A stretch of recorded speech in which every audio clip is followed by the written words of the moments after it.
the line. But you know what's great? That we're actually having a conversation about this. We're peeling it layer by layer and getting down to the truth of these lies. Now, please welcome in the studio Faridah, Hameed. Thanks for joining us yet again. To be back. And of course, this is something that you can talk, go around in circles about. But let's start with the case that, of course, brought this all to light. Yeah. The Deputy Foreign Minister, we had Marzuki Yahya, but he has actually come out to having all the documents. Tell us about your take on that. Yeah, what I found actually when I went a little bit deeper into researching what had actually happened, see, by all accounts, he never claimed he was from Cambridge, UK. Right. So all the information that was out there in his bio and his profile did say Cambridge International University, which is the one that is in contention. But the issue really is when you say if you don't tell the whole story, you say it's Cambridge. Yes. By default, we all assume it's Cambridge University, UK. That's right. So I think that's where the problem has occurred. It all actually comes down to intention.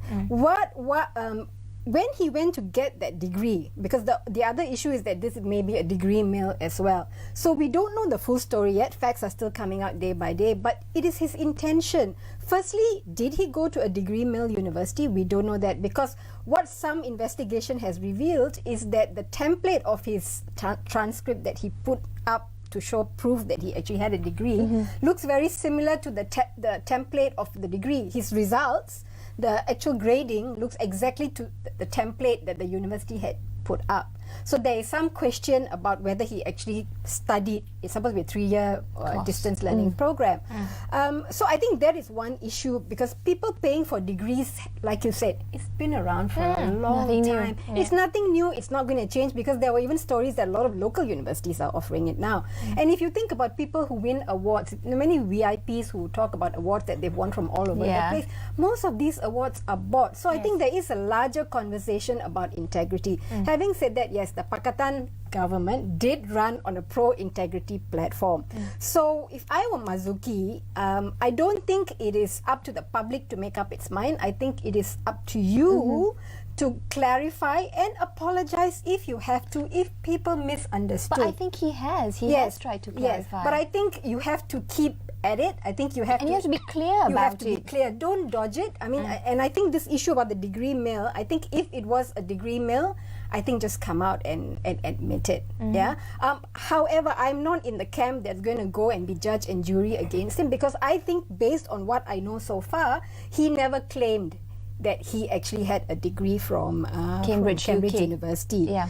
So I think what people are feeling is, I think people are just upset because they said, we threw BN out and we put in PH because we wanted everybody to have integrity, but nobody is going to be whiter than white. There's always going to be some grey areas. I think people feel perhaps a little bit deceived, and they're wondering now, who's can we trust you? I think it boils down to that as well. Yeah, but I think trust, just like truth and lying, it's contextual, and I think there is many degrees of it as well.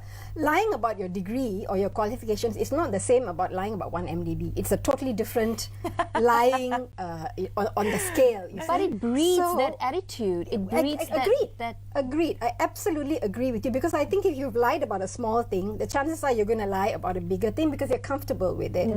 They talk about white lies being the gateway, we all the gateway drug. But we all do it, right? To the bigger lies. Those are perhaps harmless. Like, did you, eat chocolate today? No, and I would tell you, no. Somebody tell you, obviously I did. Fat? Do I look fat? That's the biggest one. Do you look fat? Exactly. No, you look lovely. So we all do it. Yeah, we all do it. So you have, on the other extreme is these small little white lies that we tell, and the other extreme you have these really huge lies. So where you are in there is just two things to me. It is the context, and it is your intention. Intention is a very hard, it's grey area, because it's what's going on in the mind and the heart. Now let's talk about something that researchers have identified. What are these 3 types of lies?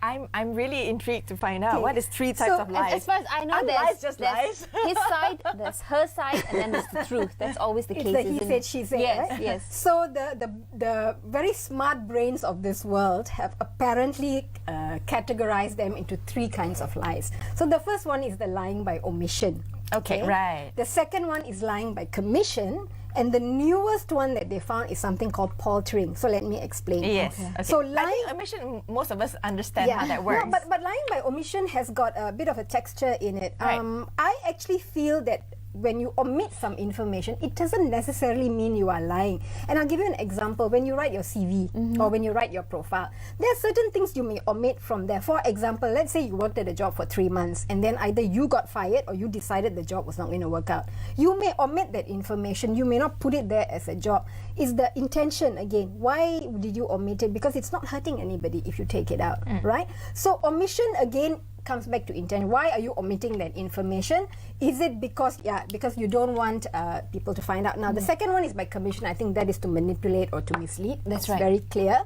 And the last one is called paltering. Paltering, we see this all the time with politicians. They dodge questions. So when you ask them a question, they'll actually go on to something else, which to them is Which will leave you perplexed and confused. Right. But it makes them feel like they're actually not lying. Yeah. They don't want to lie, so they go and talk about something else which is a truth to them. Right. Yeah. So there's 3 types of lies according to the experts. Okay. So one quick question before we wrap up this conversation, because obviously it's been very interesting and we've run out of time. What can people like us in the media do to hold these politicians responsible for the lies or the truth that they may be talking Yes, about? I think And stay accountable. Yes. So that is the most important thing. I think the media must ask incisive questions. And I think if somebody does not answer, keep at it. Keep digging, keep finding out, because the media is the only one that's going to ensure this transparency. And I'm glad all these stories came out.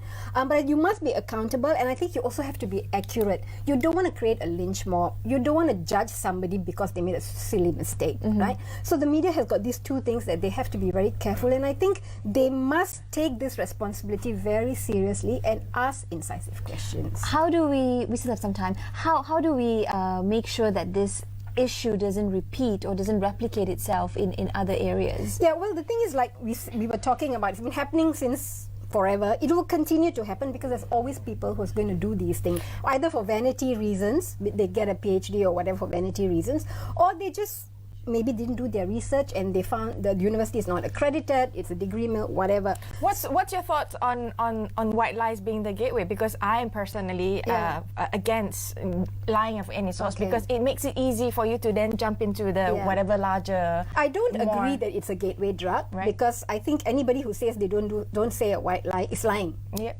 Yeah? So even the people who say that I don't do it are lying. Everybody does it to some extent.